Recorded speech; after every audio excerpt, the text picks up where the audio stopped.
matibay. Opo. Di ba? Hindi importante sa akin kung ano yung gagawin. Maraming nagsasabing, ganito naman ang daming development plans eh. Opo. Di ba? 3-year development plan, 5 years, di ba? Wala namang masyadong Ang gusto ko malaman, pag sinabi mong State of the Nation Address, SONA. Opo. O, hindi sana, di ba? SONA. Nagiging sana ho eh. Kung sana, madali yun eh. Mm. Sana walang karamdaman ng ating bansa. Di ba? Opo. Sana ay nakakakain lahat ang tao.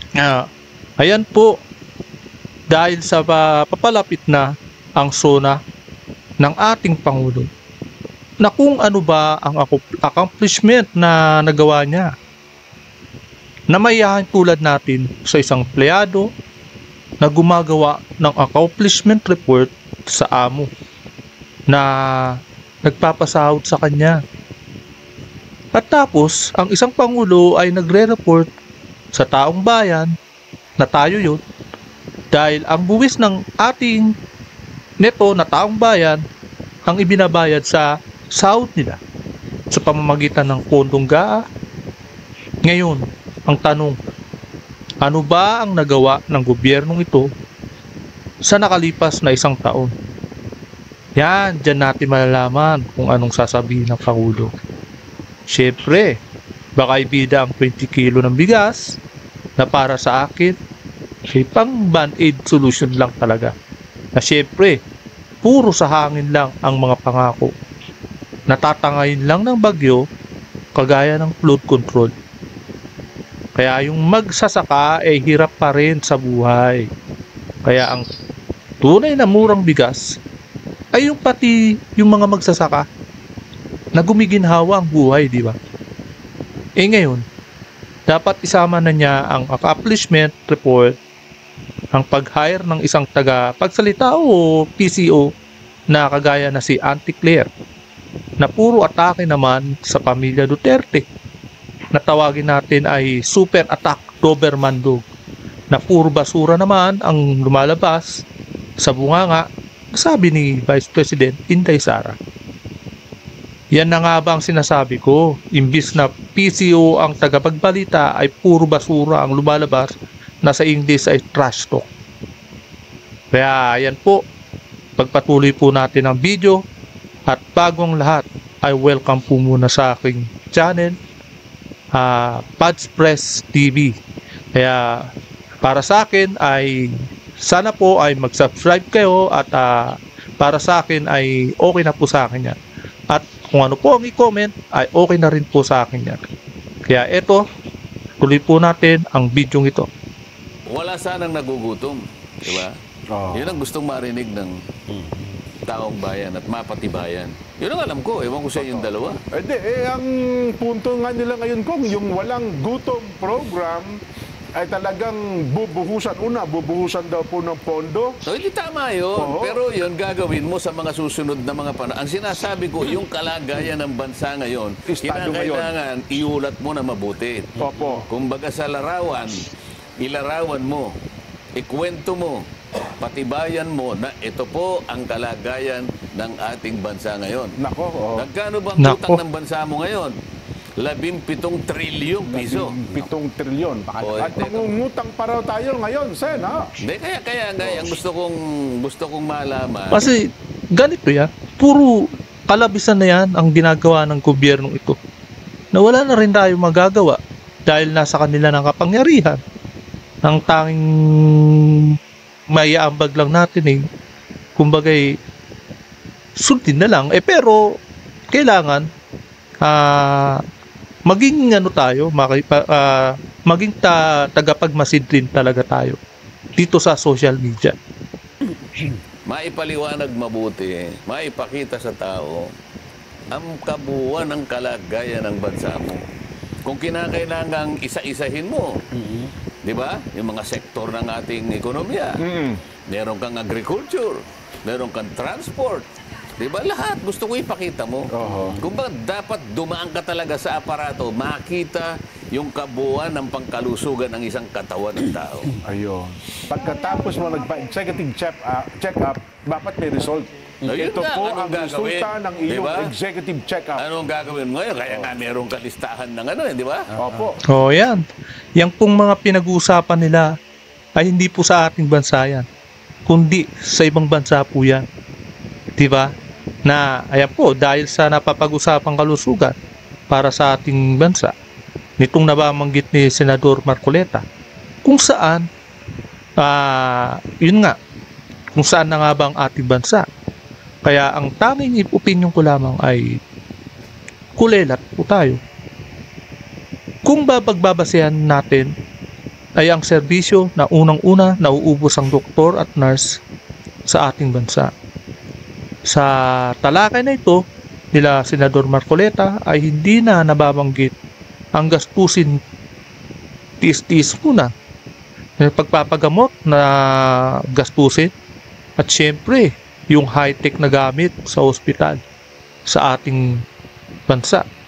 Kaya ang gobyernong ito, tiis-tiis muna na natin hanggang matapos ang termino dahil wala na tayong maaasahan dito. Napag-iwanan na tayo ng ibang bansa at iniiwan pa tayo ng mga medical personnel. Ganyan katindi ang nararanasan ng ating bansa. Tuloy po natin ang video. Oo, ako nga nagpa-check up ako dyan. Oo nga po pala. Sayang yung kasing ano nakikita ko yung nasa Congress pa ako noon. Opo. Mag-expire yung aking, ano tawag ba ron? Kokopet ba yun? Yung insurance po. May insurance kami. Sayang Opo. naman ito. June 30 ang expiry. Opo. Edi pagka ginamit ko ng June 31, wala naman June 31 eh. Wala po, wala. Opo. Hanggang June 30. Edi, sakit pa yung loob ko magpa-check up. Pero kinakailangan pa-check up, executive check up. Then nag-cover. Okay. Ito kaya sakit mo, di ba? Opo. Ganito yung kakainin mo. Ganun na yan eh. Opo, may rekomendasyon yan. Opo naman. Nagsisimula siya magsabi ng kakainin ko. Sipukan niya yung mga diabetic. Teka muna ka ako.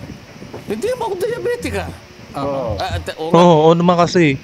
Ang alam natin talaga, ang mga sakit natin ay nanggagaling din sa mga kinakain natin.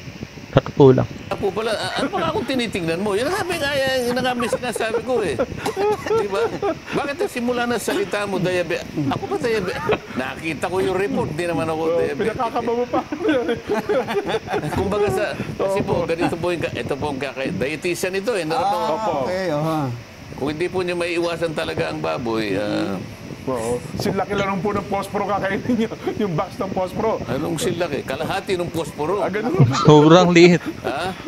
Tatakawin lang pala. Yung Magpalit na kayo ng doktor. Ayun, kaya natin inexplika ng ganito. Importante, maintindihan ng tao. Ano ba yung SONA? Opo. Sabihin mo muna, ano ang tunay na kalagayan ng ating bansa? Kailangan yung tunay na kalagayan. Kaya medyo may sakit ang kalagayan. Sabihin mo, sapagkat doon mo lang magagamot kung, hindi ba, kung Nako. Yung mga sinasabi ni Senador Marcoleta, yan kaya ay masasabi ng ating Pangulo pagdating sa SONA. Na kumbagay sasabihin niya mga problema. Kung sasabihin niya mga problema, tambak yan, sigurado. Yung mga nagawa niya, mas marami pa ang hindi niya nagawa kaysa sa nagawa niya. Hindi katulad ni Pangulong Duterte na talagang inisa-isa at ang dami po ng nagawa. Kaya pagdating ng SONA niya, marami siyang masasabi, marami kang maikikwento at marami kang natapos. Ganun po sa SONA. Siyempre, isa na yan yung sa mga sinasabi ni Marcoleta na kung ano yung kalagayan. Sa palagay ko, masasabi ba ng gobyernong ito yan? Ano sa palagay niyo? Masasabi ba nila na ang tunay na kalagayan ng bansa na to? Para sa akin baka hindi nila sabihin yan. Sa totoo lang. tago mo sa sarili mo, alam mong may sakit ka, pagkatapos magsisinungaling. Hindi mo So, number one nga, sinungaling. Kaya kailangan magpakatapat tayo. Ito po, ang kalagayan ng ating bansa. May problema tayo rito, may problema tayo rito. Pero dito po, medyo okay naman tayo. Yung mga kuko ng paa natin po ay matutulis po. Malulusog ang kuko natin. Kailangan lang pong gupitan. Ayan, oo. Ano, ha? Yun ang solusyon, ano? Yung ngipin po natin naagnas na po. Puro gilagid na lamang po tayo. Nako Medyo po. mahirap po yun, di ba? Oo. May osteoporosis ka. Nako, may Yung problema sa buto. kinakailangan, huwag ka lang kumain ng ganito. Kinakailangan magpa-inject ka pa. Oo. Mamili ka, kanya, dalawang kaparaanan pagka osteoporosis. Kunyari yung backbone ng ating economy, Yeah. agriculture, Yeah. matindi. Oh, yan, number one, So, matindi. sabi ng doktor, boss, may osteoporosis. Ano po ang kailangan? Ito po, meron po kayong ano nang iniunom para ano yung mga buto? Calcium. Oh, ito Opo. po pampakalsium Calcium ito. supplement, opo. O ano ito? Twice a day po ito. Okay. Ito Inom po naman kayo ng po. gatas. Eh, Pang-calcium po yan, oh. ba't po kasi nawalan kayo ng... kasi po dahil sa hirap po ng buhay, hindi ka man lang makainom ng gatas. So, kaya siguro yun po ang na-harvest po ninyo. So, meron po kayong iinumin twice a day. Aha. Pero kailangan po suplementahan yan para po yung mga buto nyo lumaki ng konti at tumigas yan. Ayun. Okay. Aha. Mamili po kayo sa dalawang kaparaanan. Ito po, iinom pa rin kayo once a week for 3 years. Sasabihin nyo sa'yo. Oo. Ayun, ganyan po sa SONA. Sasabihin mo ang totoo. Hindi po yung nagsisinungaling tayo. Pero para hindi naman kayo masyadong, meron namang injection, minsan lang, once every 6 months, mamili ka. Ayun. O ganyan talaga yung SONA. Alam mo yung sakit, alam mo kung saan ka malusog, etong kalagayan natin, alam natin anong gagawin natin. So yun ang perspektiba natin, Jen. Eh, ngayon daw po, ang kakulangan natin salapi, Sen. Kulang tayo ngayon sa pera sapagkat 6.7 trillion, point something ang ating kinakailangan budget. No, Son, ha? Yun, sabi ko na nga ba eh. Ang taong bayan, etong bansa natin, maraming pera to noon eh. Pero nung nagdaang eleksyon, nako, nagkalat po ang mga pera nung nakaraang eleksyon. Nagkaroon ng akap, mga ayuda na yan, grabe. Bilyon po ang kumalat na ayuda sa eleksyon. Grabe. Diyan na lang po na ano natin diyan na lang po napunta ang pondo. Hindi na po sa project. Ano po ba ang project ngayon? May natapos po ba? Asan? Ano ang resibo? Grabe, talagang ganyan talagang nangyayari. Sa 2026, 2027, kaya ang ating mga perang nasa bangko Ayun na na. nga yung sinasabi natin eh. Opo. May deficiency ka sa iron na kaya nga nagkaganyan. Yan, opo. Bakit ka napunta dyan? Ano bang ginawa? Ba't ka napunta dyan? Oo. Oo. Ay sinasabi kasi na kung minom ka kahit gatas lang ng... Opo, na mayaman sa calcium. Eh, wala kang iniinom, pinabayaan mo yung sarili mo. Eh, tatanungin, ba't mo pinabayaan ang sarili mo? Ayun. O, siya, kulang tayo sa salapi. Oo. Kulang ka sa ayon, di ba? Ako, isa sa solusyon daw po dyan, Sen, para makakuha tayo ng malaki-laking pera, ay I-tax natin. i-tax natin, pati yung mga pera nakatago daw po sa bangko. Nako! Yan na nga ba sinasabi ko eh. Yung mga perang inipon natin, yan na lang po ang tira-tira. Kumbaga kung nagtatrabaho tayo, hindi pa tayo tumatanggap ng sahod, kinakaltasan na tayo ng tax. Yan po yung mga natira natin. Tapos, pagdating sa bangko, tatax na naman. Wala na talagang nagawa to si Recto. Wala nang magandang nagawa kahit kailan. Siya pa yung mag-ano, at si Gatchal yan. Yan pa yung mga author dyan. Grabe talaga ang nangyayari sa ating bansa. 20%, malaki-laki din daw makukolekta. Mga Yung gano'n. interest lang naman. O yun nga, yung interest. Oo. Ang Lifetime deposit. Magkano yun? Mga sa loob ng 3 taon, mga 625 billion? Yung computation natin kahapon. Yung gustong makolekta nila. Oo, makolekta nila. Mga... Kasi pinalalaki yung pilit yung budget natin. Opo. Itong budget natin ngayong taong ito, 2025, 6.325 trillion. Oho. O pagkatapos ng SONA, ang pag-uusapan na naman yan, yung 2026, 6.7 blah blah blah. Yes po. Nga, Oh, ang sigurado. tanong ngayon dito, bakit kasi Bakit kasi pinipilit ninyong palaki ng budget? Wala naman kayong pagkukunan, di ba? Oh. Mangungutang tayo. So kung dito lang sa 6.325 trillion ang uutangin mo 1.5 trillion. Di ba? Di ba? Darating na naman po ang 28 election. Yan na naman ang magiging anuan na naman natin. Ginagawang gatasan ang GAA ng mga politiko na tumatakbo sa eleksyon. Ayun, para lamang maitaguyod mo ang taong ito, sige.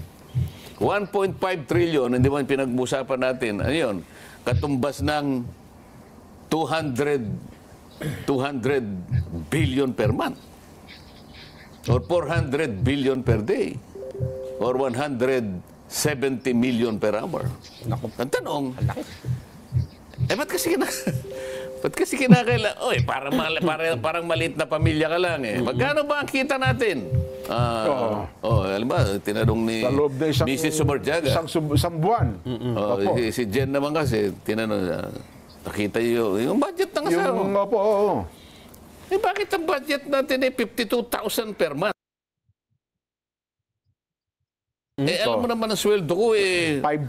nasa... Ha? 5-2, 52. Ano ibig ko sabihin? Di huwag kang mag-budget. Hindi mo na, Labis sa kinikita. ng labis sa kinikita. Parang hindi naman makatwiran yun di ba? Opo. Ngayon, dinagdagan mo lalo. 6.7 trillion. So pagpalagay mo 15% yun ng GDP, kamo. O kinakailangan ng economy mo ay yumabong palagay mo siguro mga 39 trillion whatever.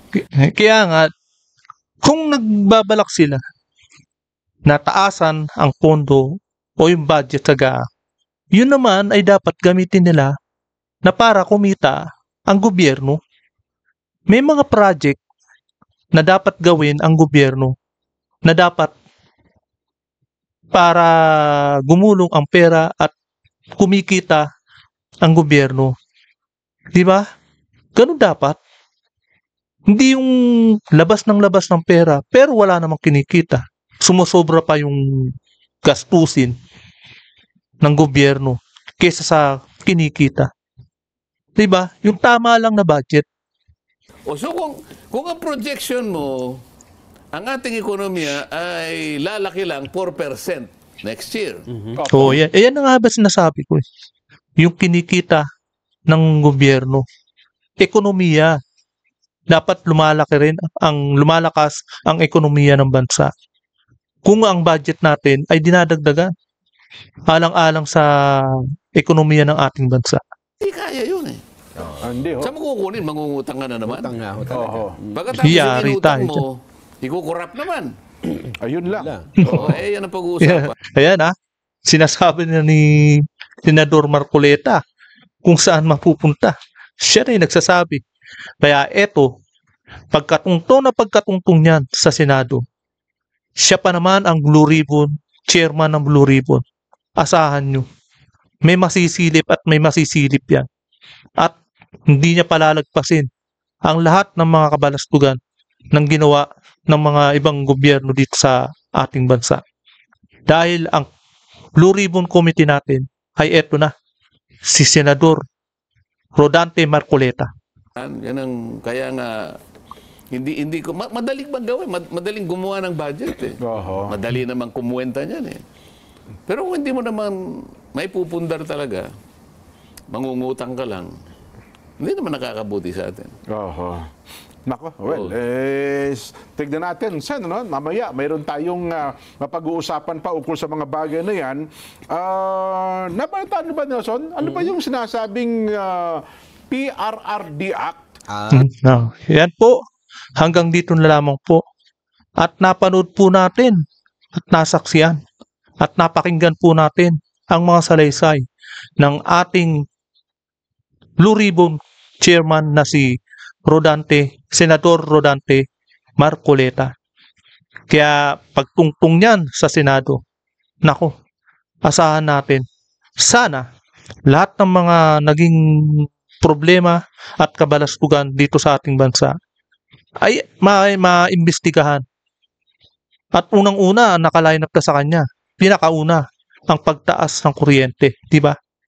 At medyo ito, pangalawa, yung flood control na talagang bilyon, ginastusan ng bilyon ng gobyerno na kung saan ay tinangay na rin yung pondo ng baha. Nakakadismaya. At syempre, yan po ang talagang target niya. Yung flood control, pondo ng flood control. Yan. Kaya dito po, hanggang dito na lamang po. At kung hindi ka pa nakakapag-subscribe, please subscribe my channel para lagi kang updated sa bawat upload ko. Maraming salamat po.